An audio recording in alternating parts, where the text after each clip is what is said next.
दोस्तों, हम आज जो है महाशिवरात्रि की कथा लेकर आए हैं। आप इनकी कथा को लास्ट तक पढ़िए और अपनी हर मनोकामनाएं अपनी पूरी करिए। तो चलिए शुरू करते हैं। इनकी कथा से महाशिवरात्रि कृष्ण पक्ष की चतुर्दशी तिथि को मनाया जाएगा और इस दिन भगवान शिव के साथ शिव परिवार की भी पूजा की जाती है। इस दिन विधिपूर्वक भगवान शिव की पूजा करने से सभी प्रकार की मनोकामनाएं पूर्ण होती है। इस दिन भगवान महाशिवरात्रि के व्रत का भी विशेष पुण्य माना गया है। महाशिवरात्रि की कथा जो है, पुरातन काल में एक शिकारी था जिसका नाम चित्रभानु था। यह शिकारी एक साहूकार का कर्जदार था। कर्ज ना दे पाने की स्थिति में साहूकार ने उसे एक शिव मठ में बंदी बना दिया। संजोग से जिस दिन बंदी बनाया उसी दिन महाशिवरात्रि थी। साहूकार ने इस दिन अपने घर में पूजा का आयोजन किया। पूजा के बाद कथा का पाठ किया गया। शिकारी भी पूजा और कथा में बताई गई बातों को ध्यान से सुनता रहा। पूजा कार्यक्रम समाप्त होने के बाद साहूकार ने शिकारी को अपने पास बुलाया और उससे अगले दिन ऋण चुकाने की बात कही। इस पर शिकारी ने वचन दिया। साहूकार ने उसे मुक्त कर दिया। शिकारी जंगल में शिकार के लिए आ गया। शिकार की खोज में उसे रात हो गई। जंगल में ही उसने रात बिताई। शिकारी एक तालाब के किनारे एक बेल के पेड़ पर चढ़कर रात बिताने लगा। बेलपत्र के पेड़ के नीचे एक शिवलिंग था जो बेलपत्रों से ढका था। इस बात को शिकारी को कुछ भी पता नहीं था।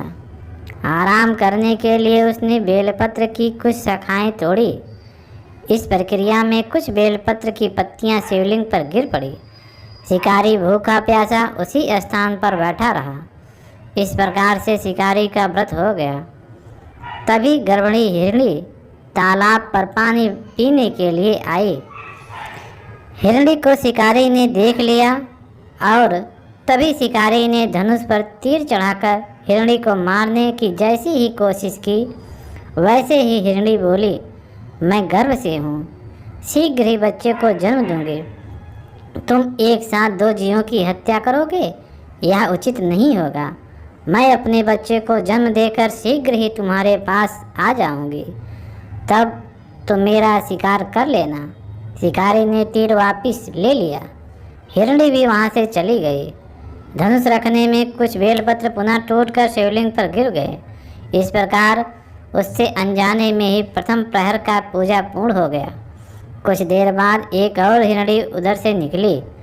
पास आने पर शिकारी ने तुरंत ही धनुष पर तीर चढ़ाकर निशाना लगा दिया। लेकिन तभी हिरणी ने शिकारी से निवेदन किया कि मैं थोड़ी देर पहले ऋत से निवृत्त हुई हूँ, कामातुर विरहिणी हूँ, अपने प्रिय की खोज कर रही हूँ। मैं अपने पति से मिलकर तुम्हारे पास आ जाऊँगी। शिकारी ने इस हिरणी को भी जाने दिया। शिकारी विचार करने लगा। इसी दौरान रात्रि का आखिरी प्रहर भी बीत गया। इस बार भी उसने धनुष से कुछ बेलपत्र शिवलिंग पर जा गिरे। इस प्रकार उसके द्वारा दूसरे प्रहर की पूजन प्रक्रिया भी पूर्ण हो गई। इसके बाद तीसरी हिरणी दिखाई दी जो अपने बच्चों के साथ उधर से गुजर रही थी। शिकारी ने धनुष उठाकर निशाना साधा।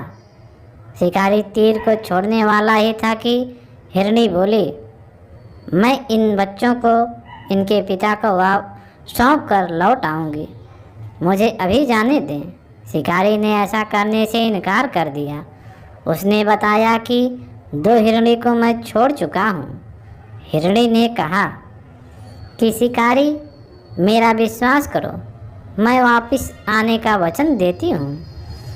शिकारी को तब हिरणी पर दया आ गई और उसे भी जाने दिया। उधर भूखा प्यासा शिकारी अनजाने में बेल की पत्तियां तोड़कर शिवलिंग पर फेंकता रहा। सुबह की पहली किरण निकली तो उसे एक मृग दिखाई दिया। शिकारी ने खुश होकर अपना तीर धनुष पर चढ़ा लिया। तभी मृगी ने दुखी होकर शिकारी से कहा, यदि तुमने मुझसे पूर्व आने वाले 3 हिरणियों और बच्चों को मार डाला है तो मुझे भी मार दो, देर ना करो, क्योंकि मैं यह दुख सहन नहीं कर सकता। मैं उन हिरणियों का पति हूँ। यदि तुमने उन्हें जीवन दान दिया है तो मुझे भी छोड़ दो, मैं अपने परिवार से मिलकर वापस आ जाऊँगा। शिकारी ने उसे भी जाने दिया।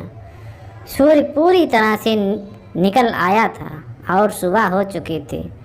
शिकारी से अनजाने में ही व्रत, रात्रि जागरण, सभी प्रहर की पूजा और शिवलिंग पर बेलपत्र चढ़ने की प्रक्रिया पूरी हो चुकी थी। भगवान शिव की कृपा से उसे इसका फल तुरंत प्राप्त हुआ। भगवान शिव की कृपा से शिकारी का हृदय बदल गया। शिकारी का मन निर्मल हो गया। कुछ देर बाद ही शिकारी के सामने संपूर्ण मृग परिवार मौजूद था ताकि शिकारी उनका शिकार कर सके, लेकिन शिकारी ने ऐसा नहीं किया और सभी को जाने दिया। महाशिवरात्रि के दिन शिकारी द्वारा पूजन की विधि पूर्ण करने के कारण उसे मोक्ष प्राप्त हुआ। शिकारी की मृत्यु होने पर यमदूत उसे लेने आए तो शिवगणों ने उन्हें वापस भेज दिया। शिवगण शिकारी को लेकर शिवलोक आ गए।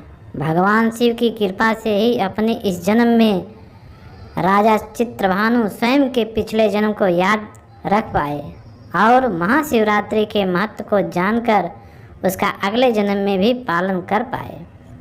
तो दोस्तों, आप लोग शिवरात्रि का व्रत करें और इनके व्रत का आप पालन किस प्रकार करें। तो भक्त सात्विक खाद्य पदार्थ जैसे कुट्टू, रागी, साबूदाना, फल और कुछ प्रकार की सब्जियां खा सकते हैं। यदि आप भी महाशिवरात्रि का व्रत कर रहे हैं तो आपको क्या करना चाहिए और क्या नहीं, आज हम आप लोगों को इसके बारे में बताएंगे कि व्रत के दिन क्या करें। तो महाशिवरात्रि व्रत का संकल्प व्रत से एक दिन पहले सुबह स्नान करने के बाद और शिव पूजा करते समय लिया जाता है। संकल्प हथेली में कुछ चावल और पानी रखकर होता है। तो व्रत के दिन ब्रह्म मुहूर्त या सूर्योदय के आसपास सुबह जल्दी उठें और व्रत के दिन स्नान करके स्वच्छ वस्त्र धारण करना चाहिए। जो लोग इस व्रत को कर रहे हैं उन्हें सलाह दी जाती है कि वे दिन में कई बार ओम नमः शिवाय का जाप करें, क्योंकि शिवरात्रि पूजा रात में आयोजित की जाती है। इसलिए भक्तों को शिव पूजा करने से पहले शाम को दोबारा स्नान करना चाहिए। आमतौर पर भक्त अगले दिन स्नान करने के बाद उपवास तोड़ते हैं। जो लोग कुछ स्वास्थ्य स्थितियों से पीड़ित हैं या दवा ले रहे हैं उन्हें उपवास करने से पहले अपने चिकित्सक से परामर्श करना चाहिए। भगवान शिव के प्रसाद में दूध, धतूरे का फल, बेलपत्र, चंदन का पेस्ट, दही, शहद, घी और चीनी शामिल है। हिंदू पंचांग के अनुसार व्रत का अधिकतम लाभ प्राप्त करने के लिए भक्तों को सूर्योदय के बीच और चतुर्दशी तिथि के अंत से पहले उपवास तोड़ देना चाहिए। महाशिवरात्रि व्रत में क्या ना करें। तो दोस्तों, महाशिवरात्रि के दिन आप लोग क्या नहीं करना चाहिए आपको। पहला है कि चावल, गेहूँ या दालों से बने भोजन का सेवन नहीं करना चाहिए, क्योंकि व्रत के दौरान इन खाद्य पदार्थों की अनुमति नहीं होती है। मांसाहारी भोजन, लहसुन, प्याज से सख्ती से बचना चाहिए, क्योंकि ये वस्तुएं तामसिक प्रकृति की होती है। और शिवलिंग पर नारियल पानी नहीं चढ़ाना चाहिए, ये आपको ध्यान रखना है। और व्रत रखने वाले को दिन में सोना नहीं चाहिए। शास्त्रों के अनुसार दिन में सोने से आपको व्रत का फल नहीं मिलता है। दोस्तों, हमारी कहानी आपको, ये जो है कथा आपको कैसी लगी है, आप लोग शेयर करिए और सब्सक्राइब करिए। आज के लिए बस इतना ही। धन्यवाद दोस्तों।